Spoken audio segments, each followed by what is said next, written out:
Well, I see it's 7 o'clock, so I'll bring this meeting of the West Branch Planning and Zoning Commission to order. First is a call to order. So Leslie, if you'll provide that for us. Chairperson Fuller, Here. Commission Member Bowers, Here. Benskoy, Here. Walsh, absent, Peck, absent, Bauer, Here. Hoffman, Here.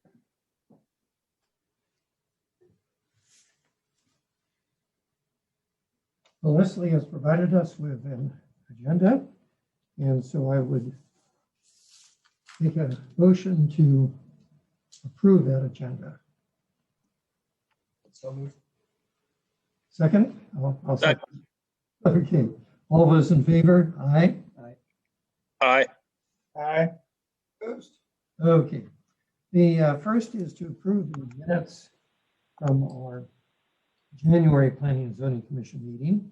Trust everyone's had a chance to look at those. And are there any comments, suggestions, changes to those minutes? Hearing none, I'll entertain a motion to approve the minutes of the January meeting. So moved. For a second? Second. Those in favor, aye. Aye. Those opposed? Aye. Okay. Aye. Our minutes approved. The next item on the agenda is to take up the question of a rezoning request for West Branch Roofing. And I think that first I'd like to ask that anyone who'd like to speak in favor of that particular request and explain it a little bit more for us all, please come forward. Sure. I stay here, I don't know. Oh, however you want. Well, we know our building's kind of an eyesore and it's kind of getting to need some attention done to it. Stuff's starting to need some repairs, and we figured if we could invest the money in repairing it, or we could try to use that money and improve our facilities. But the way our lot is now and the way it's zoned, it's useless. I mean, it's 70 feet wide, and with a 40-foot setback from the front and a 20-foot setback from the back, that leaves us 10 feet to work with, which isn't much help. It's kind of a triangle shape. So Right. We do have a map on it.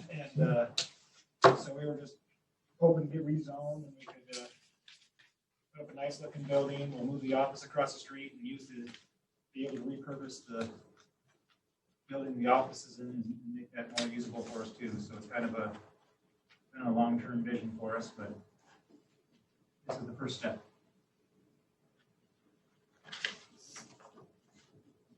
So you're requesting a rezoning, or perhaps requesting a,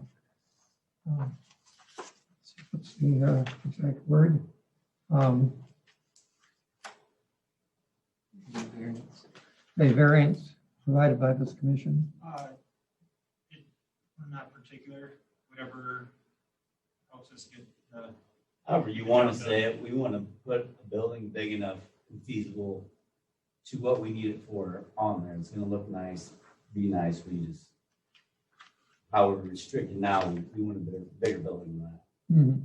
So we want to make it, we got cranes, we got 10 trucks, we got all this stuff. We need to get the footprint as big as we can get it under, and it's gonna be improved, the lay of the land, everything else to make it usable for us. And we don't want to sugarcoat something that's gonna fall over. And use, I mean, we could do that, make you get everybody look at it for the next 30, 40 years, but that's not what we want to do. And we want to stay close to our other properties because it's just not practical to have to drive across town every time I need to check on material or unload a truck that's getting delivered or whatnot. Okay, comments by the members of the commission.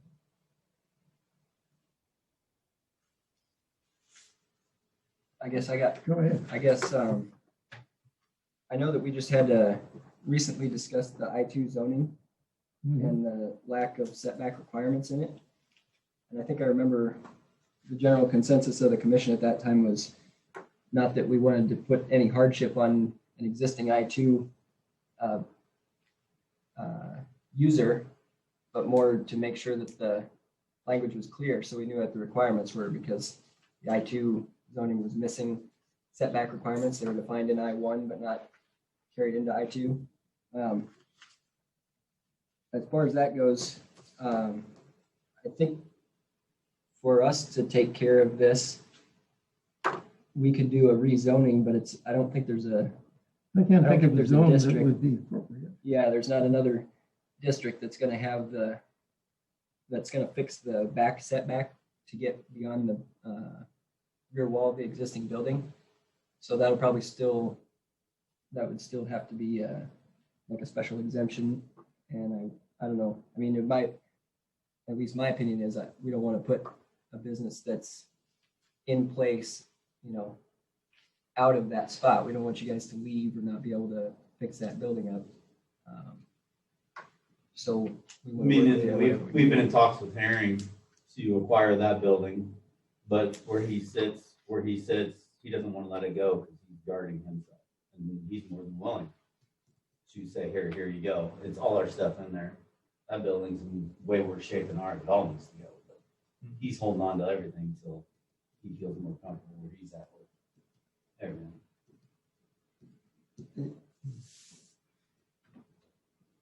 I wonder about the nearby Kroll site that was just rezoned to the PUD zoning, where the setbacks are all going to be a lot different than normal zoning That's we have true. here. Mhm.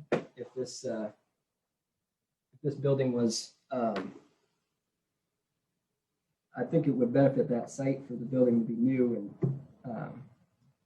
a new construction of some kind. Certainly better looking. Yeah, and it would help the property values of that new property. Maybe there's some way to make maybe that zoning wraps around the corner and you can have the setback requirements more flexible in that way. Maybe it's changing your zoning to the same zoning as what's around the corner. I don't know what our PUD allows for, I guess. I think it would allow, it just has to be reviewed by us. Right. But I think it would allow it. Any setback we want. Well, I thought is that you really have to add this property to the PUD. Yep. To make it a broader PUD than Why not otherwise. take the Harry property into it also? Mhm. Do the whole thing. Harry's would be okay with that. He hasn't expressed any concern to you guys about the buildings staying that close together. They've been that way forever, so. I don't think it concerns it much as it's our stuff in the building anyway. Yeah. And it's not a very nice building. I don't know any other, CV one, what are downtown buildings? CV one? CV ones, I think. So there's no setback on CV one. It would Yeah, fit, but that's not industrial activity. Just but- doesn't fit in here though. it would fit CB2 or B2. They both make provisions for like lumber yards and warehousing type businesses, but they all have a 20-foot rear yard setback, so they'd have to get a variance approved, which You do that. it'd be harder. Literally, doesn't pass the muster, to get a variance. Yeah, I think the PUD is, The three the rules. PUD also keeps it from being it's kind of spot zoned. I mean, it's an industrial area in the middle of a bunch of residential. And that PUD just took up a bunch of the industrial. That map's outdated. It shows that as industrial, but it's actually PUD, a large part there, so. Leslie? And actually, just to clarify, we did not go through the formal process of rezoning that to a PUD. So when we adopted the PUD ordinance, we didn't actually change the Kroll site to a PUD. And it's something that's been on the back burner, whether or not we should be doing it.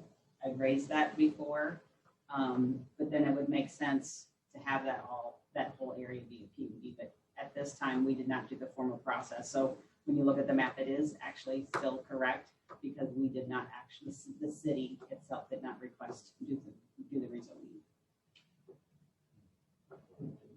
Comments from others on the commission?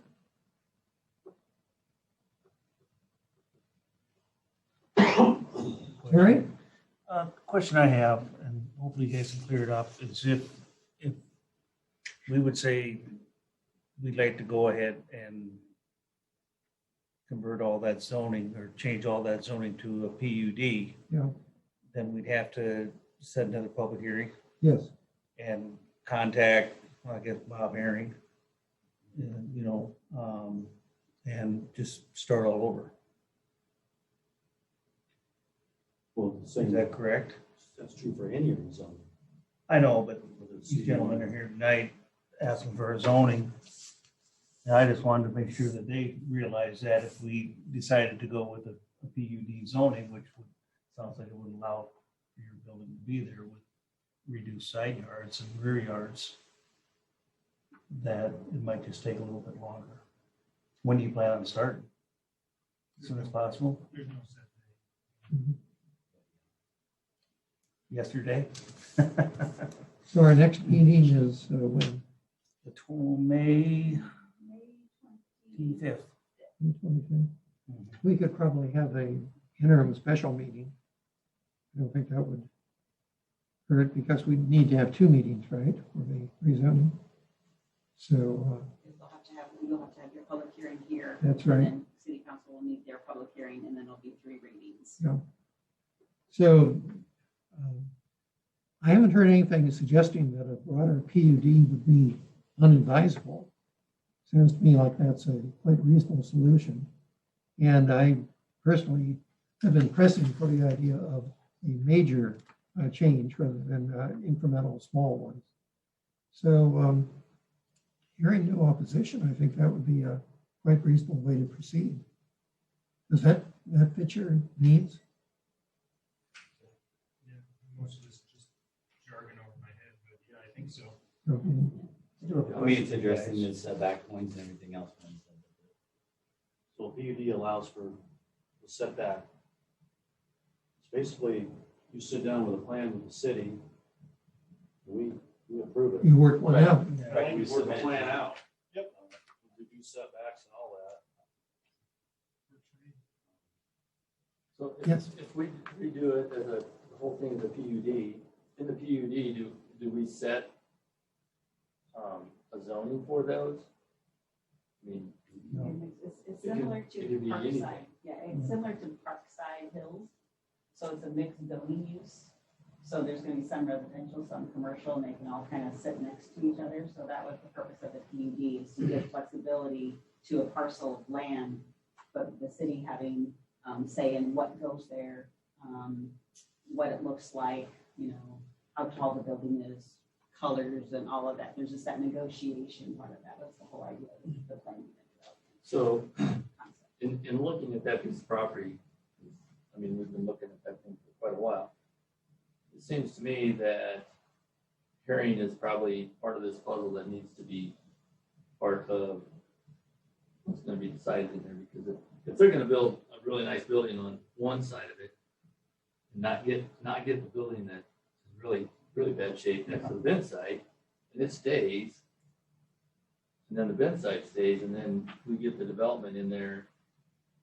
Right now, it looks like best bet is going to be a residential of some sort in that whole area.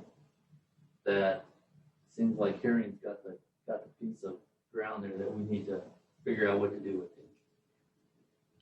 So it would certainly seem best to add that to the PUD as well. Given the willingness of the owner. And is the Miller property, is it in the PUD or is it outside the PUD? On the corner. He would We be, should try to include that, he might object though. Maybe he will. What's his property about? Is he part of the I? he's also industrial, he's an I2 also, the current zoning for that property.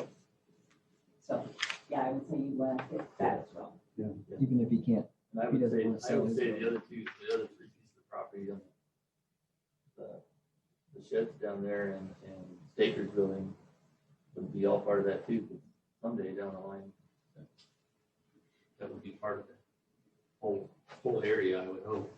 Well, as it sits now, those are all commercial properties and they'd be getting closed in relatively closely with residential, so you'd want to have some flexibility with how that fits. Right. And part of the city's, I guess, review of whatever goes in there would have to be making sure that they're not gonna cut off access to those buildings back behind the Staker if they're They gonna stay. don't have very much room to begin with. Yeah, They literally got about 20 feet beside the building. That's their access. yeah. Not much. And for these little spots of industrial that'll be left over, I mean, I think theirs is gonna be more of a commercial application when it's done, so that fits with commercial and residential together. But the industrial stuff that's kind of lagging behind, at least the PUD leaves some flexibility for things to get built right up to it, and then we'd have to wait out the owners that are there to sell to someone. I think contacting Bob Herring just to kind of get another feeling on where he's at this point. We talked to him a couple years ago. Yeah, it's probably been a now. while. I mean, he's willing to sell. It's just, now is he more willing to sell? Quite possibly because there are more options than available.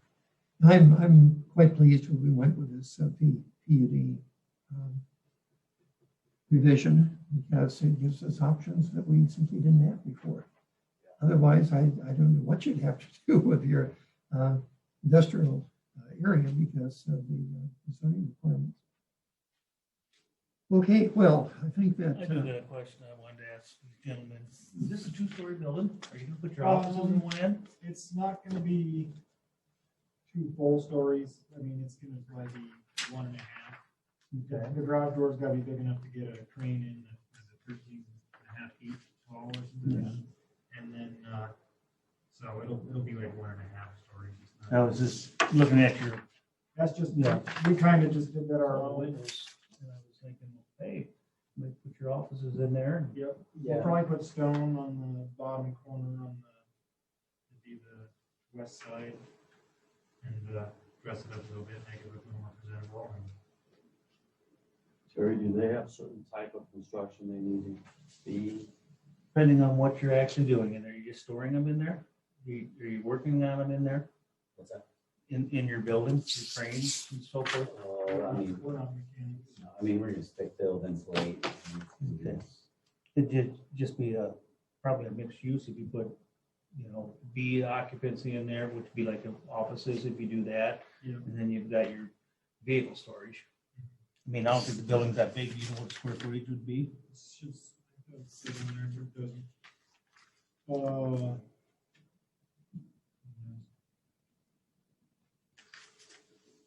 My vision is that ball gets rolling and I've been in talks to Bob, I can get that piece, make it. The storage I have in there, I'd like to incorporate into our new building as far as dry storage, all that board and stuff like that. But he's just really apprehensive as far as where you guys were at before, like I said. So if that all came together, that'd be great. I know the office space was bigger than our office space now. Okay, 6,500s. Oh, yeah. Yeah. That'd be perfect. I mean, no sprinklers or nothing, an S2 occupancy, you can go up to about What 12,000 is that, square once feet. you get the sprinklers and all that? I think with an S2, I think you gotta get up to about 12,000 square feet. Yeah, we have to Yeah. ground to do that anyway. So, Okay, well, I think I've heard a reasonable solution for it. And that is to have ask the city to pursue an arrangement that would add to the planned unit development. And I would anticipate that we would have a special meeting in P and Z sometime before the May 25th date of our next scheduled meeting. So we would have a chance of giving you the construction season.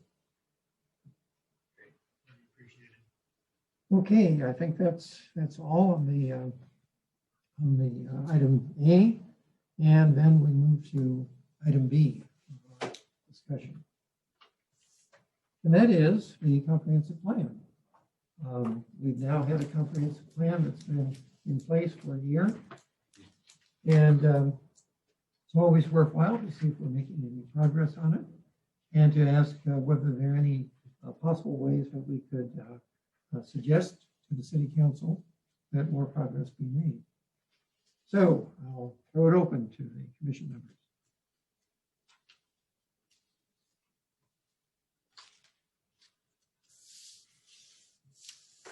do you mean by how it can be implemented? Well, for example, I do have some points myself. I was rereading chapter 10 on environmental stewardship. And that has several different goals that are listed.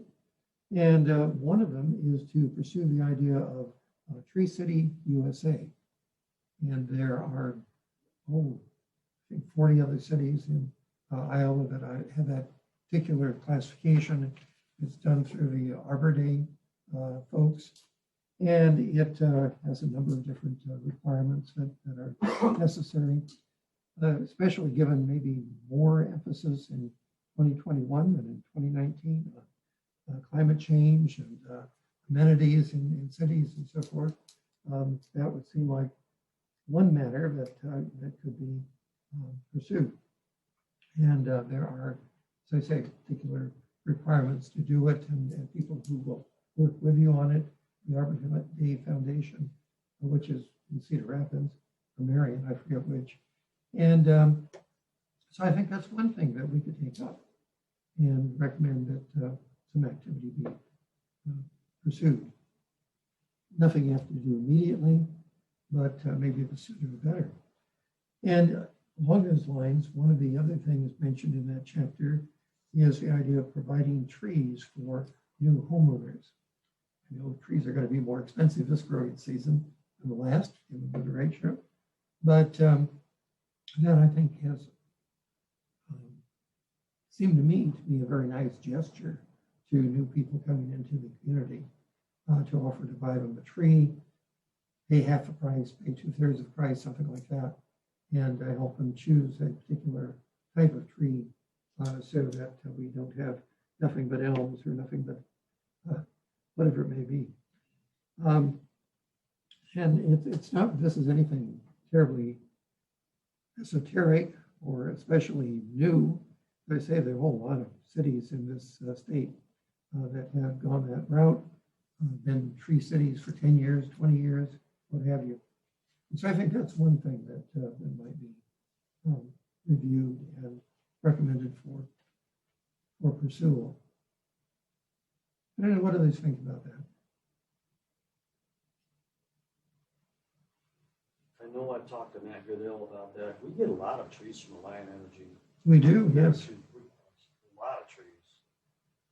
Over 1,000 or more throughout the years. Mm-hmm.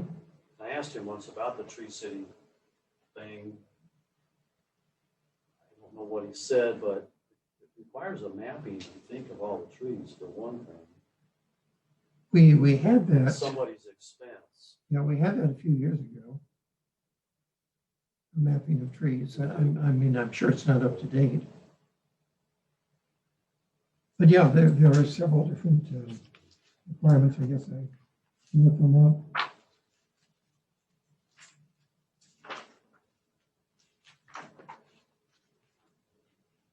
So to qualify, you have to have a tree board, department, or committee, have a tree care ordinance, have a community forestry activity with an annual budget of $2 per capita, and observe Arbor Day every year.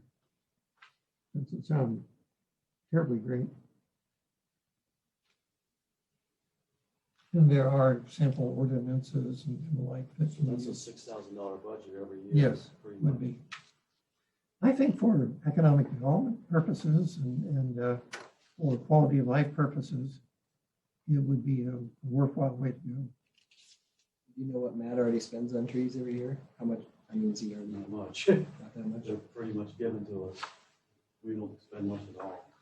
But you have to plant them. Yeah, but I think he uses the high school. High school volunteers have helped out a lot. Yeah, they come big. On Arbor Day, I think it is. I wouldn't be opposed really to using that 6,000 as a share for a homeowner. I mean, we would maybe fund half a tree or something like that. And I don't think it'd be real popular for everyone, to give away a tree Mhm. or two for every home. Well, I've never I thought, wouldn't mind at all myself, but it just, I don't see that as being. I never thought giving them away is a good idea because you want the homeowner to have some buy-in. Yeah. And willingness to take care of them and so forth. So not everybody would want to. And for those who did, paying some portion of it would seem a very reasonable way to go. Having bought lots of trees over the years, they get pretty expensive. A decent sized tree, $300 buys a pretty decent sized tree. Yeah.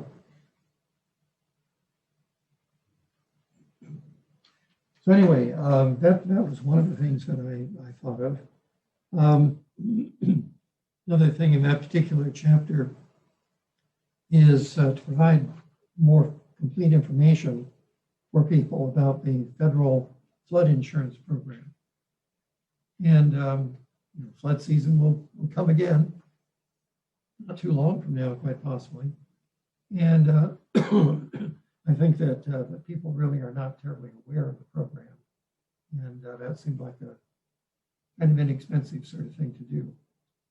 Put out a notice, say, with the water bills, or get something in the newspaper, or something along those lines. I also was reading chapter 11 on parks and recreation. And one of the things that suggests is to establish a community garden. Now, I don't know where such a thing could be exactly, but would that be anything anyone would be interested in? That's been talked about a number of times, not at the council. Well, I brought it up a couple times, but Cubby Park could be a great place for a community garden, whether it's a container type garden or, and Matt said he could till up any, if we decide to do it, he could till up whatever we want to do. The Recreation Commission would probably take charge of that and figure out a way to measure out plots and allocate the plots, things like that. It shouldn't be that hard. It just needs a driver, it needs someone behind it to drive it. I think it would be something that we want to talk to some of these other communities that have community gardens and see how they're run and how, you know, I think one of the things I would think of, some people are coming in and borrowing somebody else's fruits or whatever off of their vines. As long as it's zucchinis, that's okay. But yeah. But yeah, I think that's a worthwhile idea. Yeah, find out, you know, how other communities are doing with theirs. I'm sure there's, nowadays the lots aren't very big, there's not a lot of yards, so Right. there would probably be some in the community that would like to be able to garden somewhere.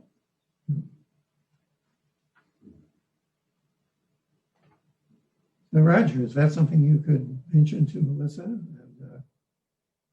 Yeah, I don't want to get her too taxed out on time. It shouldn't involve that much time. Maybe she and I can work together on it. or you can see if you can find several people who are gardeners who would be willing to be part of a little committee on it, something like that. Yeah, that's what would really help. I find these programs like that, just they need someone to drive it. You're right. And, you know, maybe I fail in some of that stuff, but someone needs the time to do it, such as a tree committee and a garden committee. Right. It takes a lot of time just at first. It gets to be taxing if one person does it all. Right. On the other hand, if you have several people involved, that can carry on, and it certainly provides more people interested in the workings of government, which I think is good too. I had another one. I went to chapter 12, and chapter 12 is the one that deals with intergovernmental activities, intergovernmental cooperation. And one thing that I noted when writing this plan was that we don't have too many people from West Branch who are on some of these intergovernmental organizations. And so I think that one thing that would be worthwhile, and this is one of the goals in there, is to encourage membership on such things as the Cedar County Economic Development Commission, the East Central Iowa Council of Governments, and the East Central Intergovernmental Organization. So there are these groups, and they have members from all around the county. But I don't know if we have any members right now from. ECIA's been bugging me for find 2 people from West Branch that would be on the housing committee. Mm-hmm. Yeah, that's the And I've racked my brain and. Eastern Iowa Regional Housing Authority, right? Yeah. I don't know, I'm just having a hard time finding somebody, I guess. But you know, if we don't have people in the community who are part of these things, then we don't get the information coming in, we don't have any kind of say in what they do.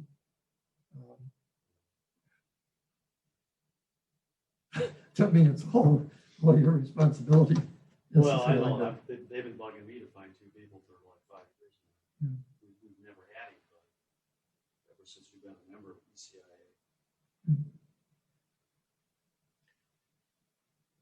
So those were several things I looked up and thought, well, we could put a little bit of interest into those areas.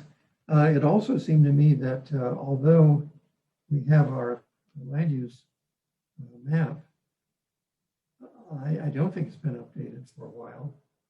And it would be good to have one that was updated and on the internet. This is on the website. Is This it? is the one we have. But is it updated? Well, this is the one that's on there, so that's the one. So it was done in 2015, shortly after I started. Right. And now it's Land 2021. use map or the zoning? The land use Land map. use. The zoning map is also on the website. Yeah, I think we got the zoning map in the packet, and I remember thinking when I was looking at it that most of it's the same, and then we've only really changed the PUDs for BP and the Kroll site were on there, and obviously the BP or the Kroll site one wasn't there because it's not official yet. And then, of course, all the area out by Peterson Valley and the meadows and the golf course has all changed. There's a lot of R2. They do it about once a year. It's rather pricey for the updates to be made, so we try to get a lot of them. So now that we've got a lot of them, Dave could probably update it again for us. But Okay. it's been about a year and a half since he updated it. I've always wanted to land use map incorporate a trail system. Mhm. Because we have a decent trail plan. I wish that were overlaid on the land use map also somehow.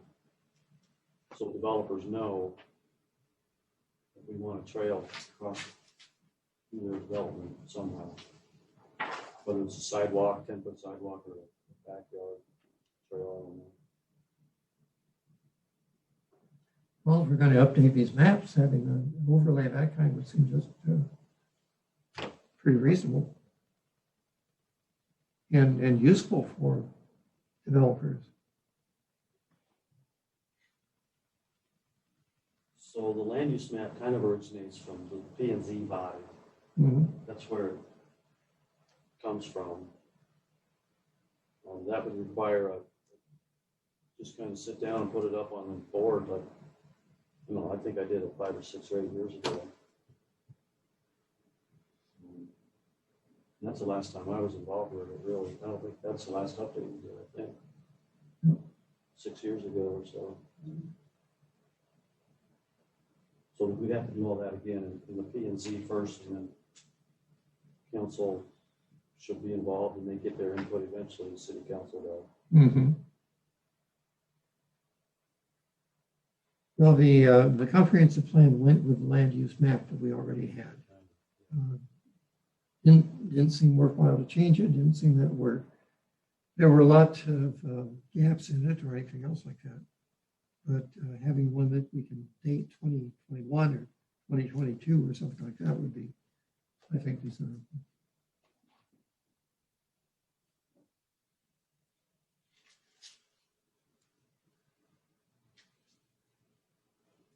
So how do we go about doing that? We have our joint knowledge, I guess, and just gather around a map and see if, Just put it on the agenda, we put it up on the board there and on the screen, I think, is the land use map, or we mhm. gather around a drawing.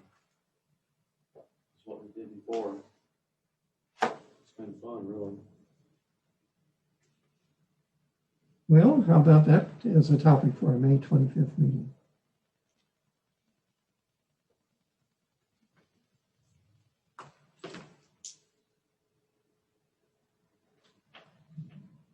Okay. Other thoughts now that I've stimulated some remembrance here, maybe, or some interest? Yes. And hopefully I'm in the right time to say this. Whatever happened with the electrical vehicle charging stations? Wasn't that something that It we were was. sort of hot heavy on and? Yep, no question. Put together the, some materials for the application, and we got turned down. Now, I was looking at that again because this new federal administration seems to be gung ho on electric vehicles. And we should really be watching out to see if there's any more funding that comes out. Yeah, John had a couple people work real hard on that, and I put some input into it.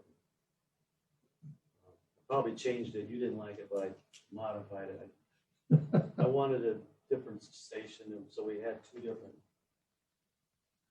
submittals, I think is how it ended up. Mhm. Anyway, For different, we didn't get it. different strength Different, stations, yeah, I essentially. wanted a quick charger also included. Yeah, I thought it was too expensive.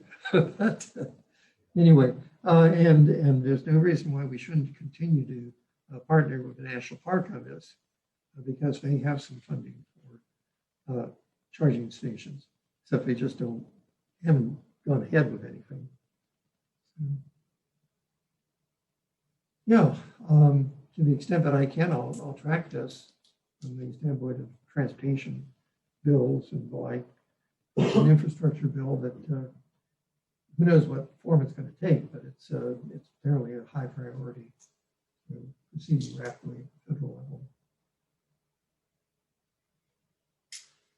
Other thoughts?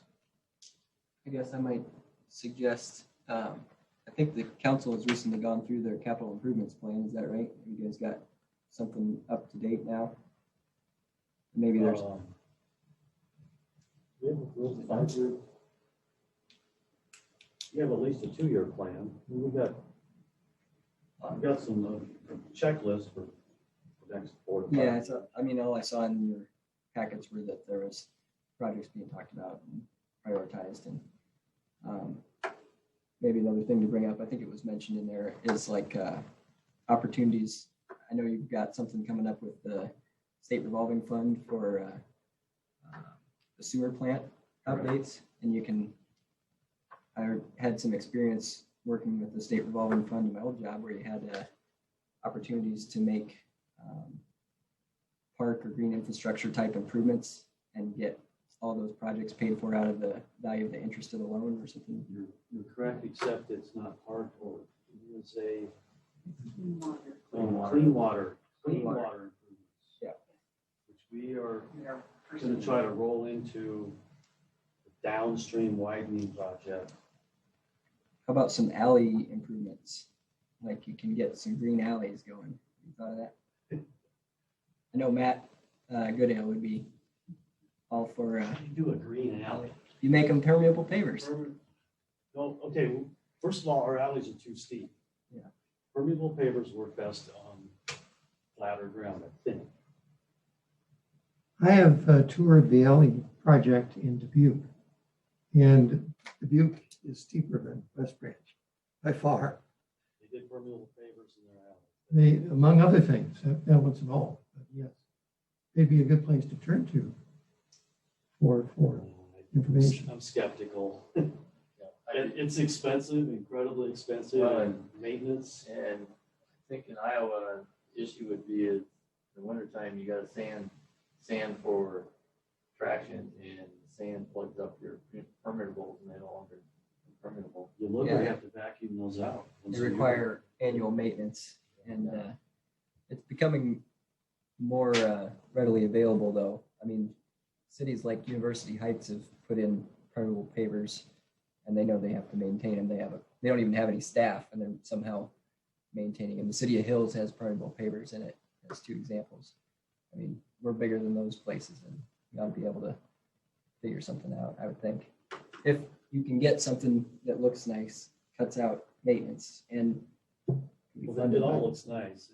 It's Yeah. the functionality of it on a hill where the water runs, I mean, the 2 alleys the 3 alleys that we have problems with that need to be fixed are just steep hills.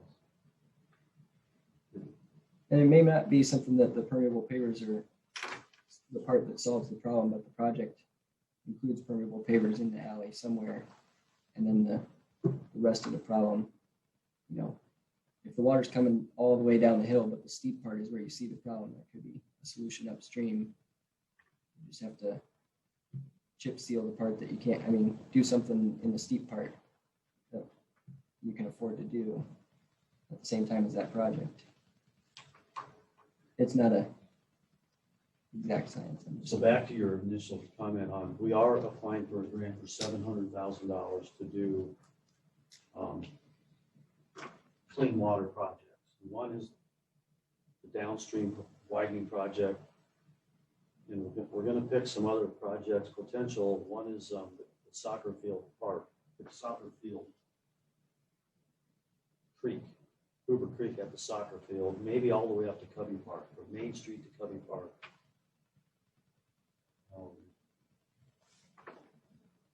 We may target that as a project. Yeah, I would say To rehab it.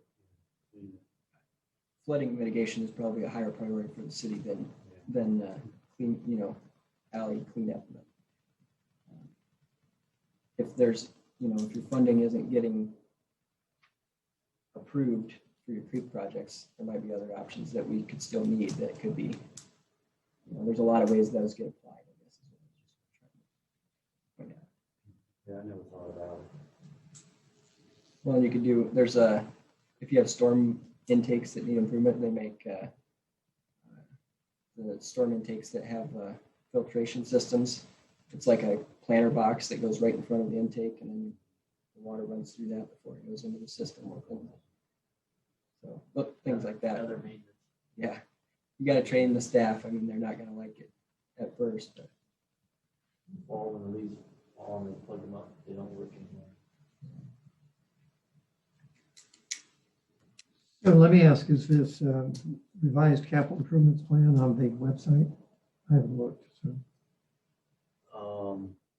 The only place it would be our agenda. It's been on our agenda the last 5 or 6 meetings. It's not really called a capital improvements plan. It's not a formalized capital improvements plan. It's more of a wish list, a bucket list of things we want to check off. Okay. The biggest one being, which we want to replace some water mains on the east side of town. We've got a lot of 4-inch mains on the east side of town. So we're going to try to replace those. We haven't decided on a 2-year plan, 3-year plan, or we do it all in 1 year. That's a lot, but we'd have to borrow money. It's also a street project. We'll replace the streets and fix the streets where the water mains get dug up. That's a big project. Cedar Johnson Road is on the bucket list. Rebuilding Cedar Johnson Road. Greenview connection. That's Hopefully perennial. that'll be done before the end of the summer. It better be. Somebody that didn't want it for so long. No, I still don't want it. But it's going to happen anyway. So has that list been compiled? Compiled? Yeah. I mean, Explain where. I might just, I seem to remember maybe a while ago that Dave would come in and kind of present his next year or two's worth of projects, and maybe there's an opportunity when he's, in the planning stages of those, that we can, as a P and Z commission, try to target some opportunities for this comprehensive plan to be implemented. You know, like, hey, can this project have an EV charging station added to it? Or can this project have some green infrastructure? Yeah. I mean, at least we can make the case for it and you can shoot it down. Correct. That would help implement some things on the comprehensive plan. There's another aspect of the comprehensive plan. It was the economic development chapter. And who knows when we're going to get census figures this time. Mark, But- no, September. Well, maybe. But when that happens, I think it'd be worthwhile updating the economic portion, not just population, but commuting sheds and so forth. So I don't know that I'm promising to do that, but I think it's something that we should keep in mind.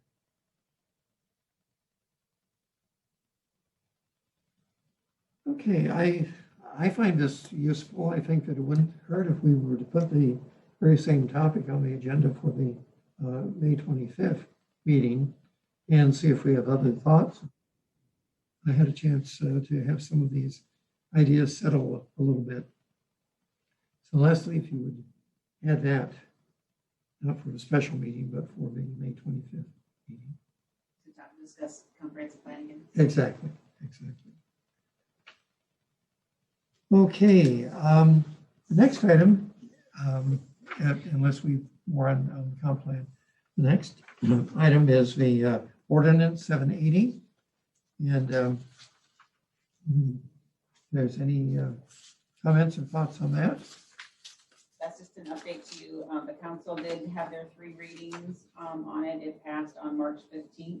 Right, The only suggested change that they had was when it came to temporary pools, because we had setback requirements for all of our pools. mhm, There are some people that like to put their pool in their driveway because that's the only flat part of their yard, but they put it up just for a few days.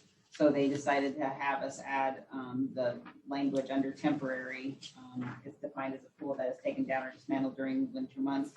And then we added temporary pools with a depth of 24 inches or less are exempt from this subsection. So they didn't have to follow those requirements. That way we didn't have to worry about someone putting a pool in their front yard and someone calling the city and saying, someone put a pool in their front yard.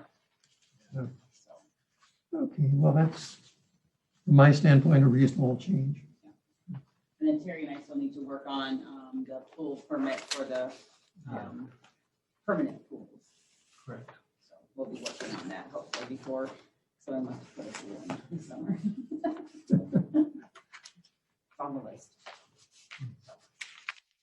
And this will be incorporated into the new code. They're still working on compiling all of our changes from the last 6 years. They thought they'd have me a draft by the end of March, but the end of March is coming, so I'll probably send them a follow-up and hopefully, so basically every ordinance that we've talked about in the last, I said 6 years will be incorporated. It's like a whole new binder, isn't it? It will be a whole new binder. You'll just be able Double the thickness. to. You want our old ones back? And I'll let you know when I get to that point. Okay, any city staff reports? Terry, do you have any wisdom for us? Things are picking up again. I would imagine. I think there's still Leslie's thunder on building permits. She talked to some people, but February was a little bit slow, which we had a lot of snow, so. A little cold. Yeah, but it's starting to pick up all over. So I think it's going to be a very busy year. But besides that, I have no other report. Well, if it's a busy enough year, let us know, because I still have the idea that we ought to pursue a special census. You know, if we do get a lot of new people in 2021, it may be worthwhile. See it happening. Maybe even after the BP lot was developed, right? Because that's like a fifth or a sixth of the town size Mm-hmm. residents that are supposed to be added. Right. Yeah, we don't want to wait, we may not want to wait 10 years. I'll have to take- No, I don't think we do. Yeah, Because maybe there's- 5 years from now. I think what we're seeing happening here is these contractors, or I guess you'd call them contractors, are coming in and they're not buying one lot. They're Mhm. buying 4 lots at a time, you know, and building them out. And then I know this Siren's construction up here. Every time I go up there, he's got a sale pending on Hmm. things that have foundation in the ground. That's it. So, I mean, he's just selling those like wildfire. Mhm. Must be probably bad. It was so- There's a reason usually when something sells really fast. Oh, Well, one thing I noticed too, a lot of the people that are moving to town, they're not bringing a lot of kids. So it's older people, retired people. So unfortunately, our building incentive program maybe didn't quite, create the buzz for the school that we were hoping for. But with Latham Ridge, I did get a call today. Redmond actually talked to him, and it was the developer that Terry talked about that was from Des Moines. Called about, pulling the permits. They had questions on the residential site plan. So I sent them some information so they knew what it was that we were expecting. But it sounded like he was buying several lots. Now we expect that to be small, single family homes, and maybe that will bring the kids in, but we'll see. I have been amazed, in the years that we've been here, for 20 or so, that the school district has fewer students than it did when we moved. Of course, we brought 4 in, but it's wasn't enough, I guess. Okay. Leslie, any additional comments, or Roger, any comments?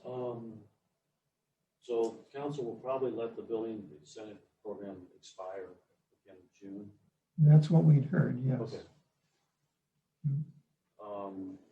The BP site, we met with him a month or so or less ago, and he's having real trouble.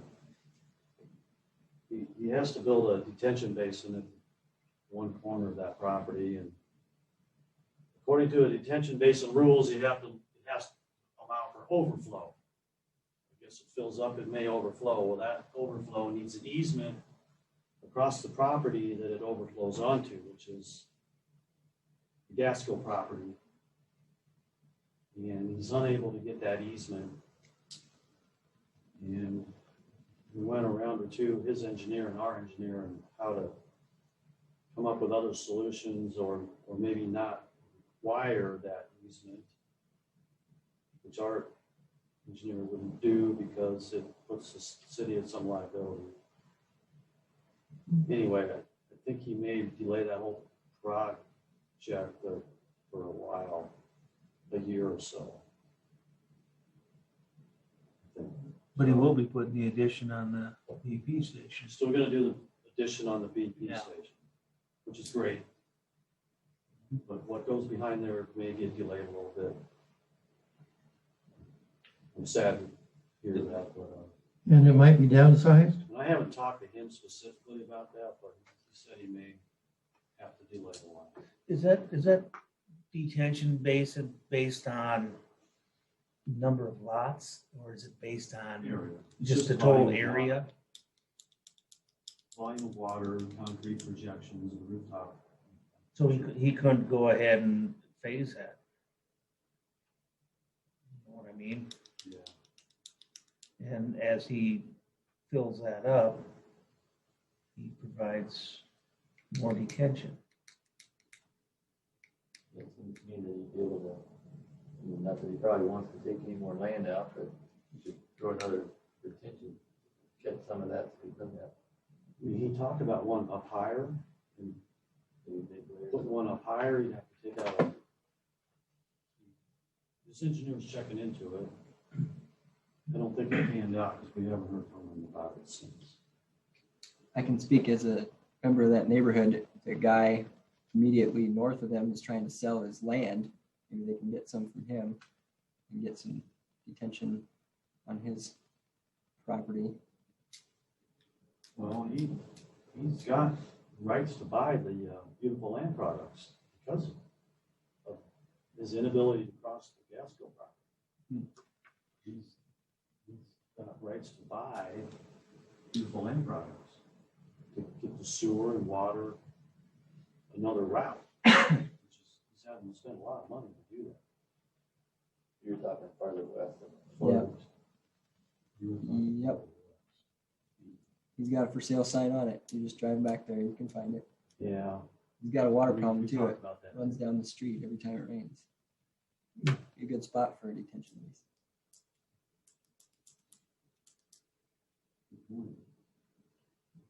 I don't know if there's anything else you can do. I mean, I'm sure that the engineering standards and all that, but I wonder if there are any vegetation possibilities or rain barrels wouldn't do anything, but what about the other kinds of ways that you try and prevent runoff? You know, Do like NCS did out there, put their detention on their roof. Yeah. Whole development of greenhouses. Green Green roofs. roofs on the houses. That's gonna cost Well, you he's that. proposing, what, a nursing home down there and, right. and a hotel and, you know, some multi-family and, you know, all kinds of options. Mhm. You can't tell a client that they gotta build a green roof, that you're gonna lose a lot of people. That's usually something the government pays for. City of Coralville, and people with lots of pockets, I guess, deep pockets. Mm-hmm. Okay, well, remember to keep us up to date on all this. And I think that unless there are other topics that people would like to bring up, I'll call for a motion for adjournment. So moved. Second, A second. all those in favor? Aye. Thank you. Aye.